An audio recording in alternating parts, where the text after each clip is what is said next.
سرخط خبرهای مهم. انتقاد پرزیدنت از کار سوسی نمایندگی‌های تاجیکستان در روسیه.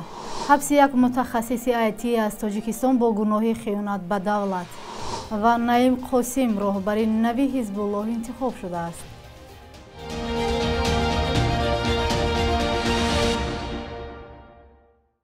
سلام بیننده های عزیز، امیدوارم خوبید و نویدی با منادی رو تماشا دارید. دوامی چند دقیقه بعدی شما رو با آخرین خبرهای تاجیکستان و جهان آشنا می‌سازیم. امروز چهارشنبه 30 اکتبر. رئیس جمهور تاجیکستان بعضی از نمایندگان مقامات حفظی حقوق را برای به گفته‌اش به اساس باز کردن پرونده جنایی از جمله برای گذاشتن لایک در اینترنت تنقید کرد. امام علی رحمان روز 29 اکتبر در یک مراسم در شهر دوشنبه گفت که به این عمل باید خاتمه داده شود.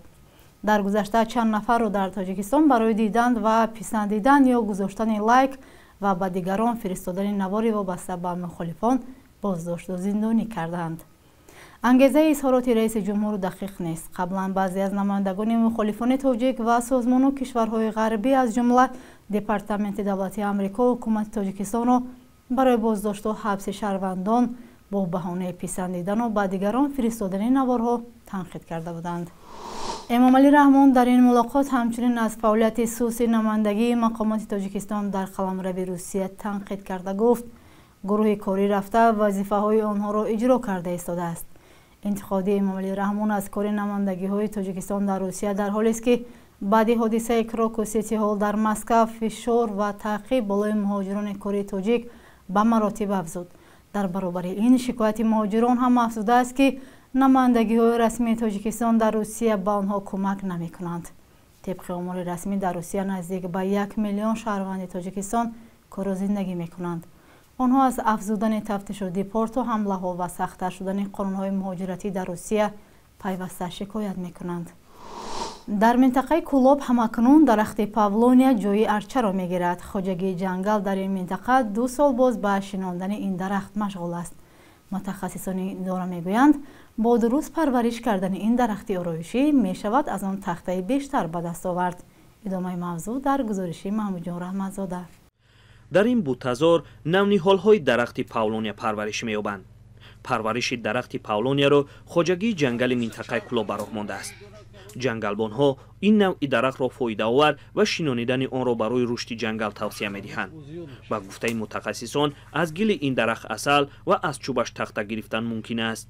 درخت پاولونیا در یک سال 2 مرتبه گل می‌کند. از حساب گلش در گکترش زیاده از 800 کیلو عسل می‌تیاد. اصلا خودش درختی همچون درخت با مقصد چوب استفاده برده می‌شود. حکومت تاجیکستان برنامه پرورش پاولونیا را برای سالهای 2024-2028 قبول کرده است. طبق این برنامه خواجگی‌های جنگل کشور وظیفه‌دار شدند که هرچی بیشتر درخت پاولونیا شنانند. حالا در خواجگی‌های جنگل منطقه کولوب 14,000 درخت پاولونیا شنانده شده است. تا امروز در خواجگی‌های جنگل منطقه کولوب زیاده از 14,000 درخت پاولونیا پرورش می‌نمایند که این نوع سرشوی کار است. این سال سر کردند و نیت داریم که تا آخر سال‌های پیش می‌آمدگی را پرورش نهال پاولونیا را زیاد نماییم. درخت پاولونیا در 5 سالگیش همچون چوب آماده می‌شود. از یک گکتر این درخت تا 500 متر مکعب چوب گرفتن ممکن است. متخصصان میگویند اکنون جای ارچه در لب شاهراه‌ها با پاولونیا عوض خواهد شد. در درآمدگاه شهرک هولبوک ناحیه واسه همچون تجربه درخت پاولونیا شنانده‌اند. مقامات میگویند که سبزش این درختان نشان داد که مطابق با باد و هوای تاجیکستان بوده است. با گفته مقامات از این پس در لب شاهراه‌ها به جای ارچه درخت پاولونیا شنانده خواهد شد. درخت پاولونیا سالها باز در ژاپن پرورش می شده است. نهال پاولونیا در 1 سال تا 5 متر قد می کشد. با گفته متخصصان بعد بریدن درخت تیز بزرگ شده تا 30 متر قد می دوانده است. از همین سبب حکومت تاجیکستان در سال 2022 برنامه رشد ساحه خواجگی جنگل را قبول کرد.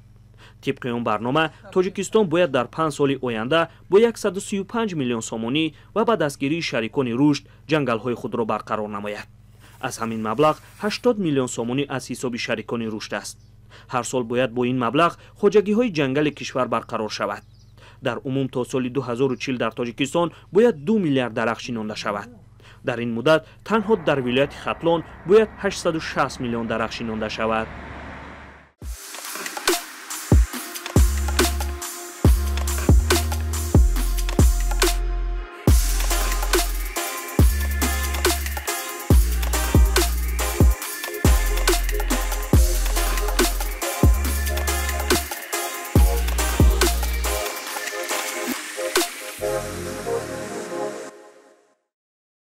دادگاه شهر مسکو روز 29 اکتبر یک زاده تاجیکستان را با گناه خیانت به دولت به 13.5 سال زندان محکوم کرد. فیروز دادابویف متخصص ساحه فناوری‌های نو یا آیتی بوده است. رسانه‌های دولتی روسیه از قبل نمایندگان خدمات فدرالی امنیت یا FSB نوشتند که او 47 سال است و صاحب دو شهروندی.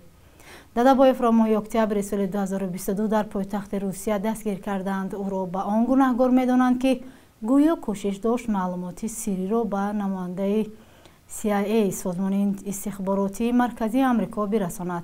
با گفته مسئولان FSB دادابویف به گناه اقرار شده است ولی معلوم نیست تحت چه شرایط. موقع نزدیکان یا وکیل مدافعش نیز دسترس نیست. بعد از حمله مسکو به خاک اوکراین در ماه فوریه سال 2022 تعدادی پرونده های خیانت به وطن در روسیه افزوده است. به اطلاع نشریه وژنه استوری تنها در 6 ماه سال 2024 در روسیه 52 نفر را با گناه خیانت به دولت به زندان محکوم کردند. گروه حزب الله در لبنان که در جنگ با اسرائیل قرار دارد روز 29 اکتبر نعیم قاسم را رهبری نو خود اعلام کرد. حسن نصرالله رئیس سابق حزب الله روز 27 سپتامبر در حمله اسرائیل در بیروت کشته شد. نعیم قاسم معاون او بود. گروه حزب الله روز سه‌شنبه در اعلامیه گفت که شورا راضی شد شیخ نعیم قاسم دبیر کلی حزب انتخاب گردد.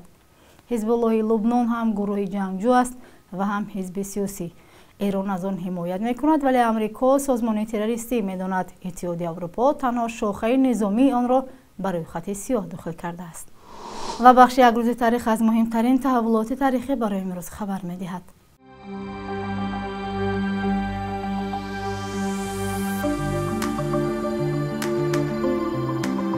30 اکتبر سال 1926 زادروز دانشمند شناخته تاجیک اکادمیک محمدجان شکوری است که در 85 سال عمرش در عرصه زبان و ادبیات و تاریخ تاجیکان تحقیقات پرارزشی انجام داده است.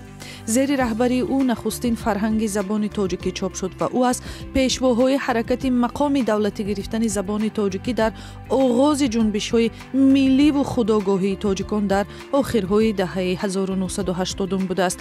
یکی از مؤلفان پیشنویس قانون زبان تاجیکی در سال 1989 است. 30 اکتبر هر سال چون روز خاطره قربانیان سرکوب‌های دوران شوروی برگزار می شود. از سالهای 1920 تا 1950 میلیون ها شهروند اتحاد شوروی دشمن خلق اعلان شده در نتیجه زندانی کشته و به اردوگاه ها فرستاده شدند. در تاجیکستان تنها در سالهای 1937-38 زیاد از 15,000 نفر مورد سرکوب قرار گرفتند ولی این آمار نهایی نیست و تا هنوز پژوهش مکمل این حادثه ها انجام نشده است. 30 اکتبر سال 2000 در تاجیکستان پل ملی سامانی به گردش برآمد. با قرار پرزیدنت واحد نوی پل ملی سامانی به افتخار اسماعیل سامانی بنیادگذار نخستین دولت تاجیکان نامگذاری شد. در روی هر پل کاغذی سیمای چهره‌های تاریخی خلق تاجیک و یادگاری‌های معماری تاجیکستان جای داده شده است. صبح امروز قرب روبل به تغییر بوده. 1000 روبل به 109 سومانی برابر است. 100 یورو 1151 سومانی و 100 دلار به 1065 سومانی مقرر شده است. این قرب رسمی است و در بانک‌های تجارتی فرق می‌کند.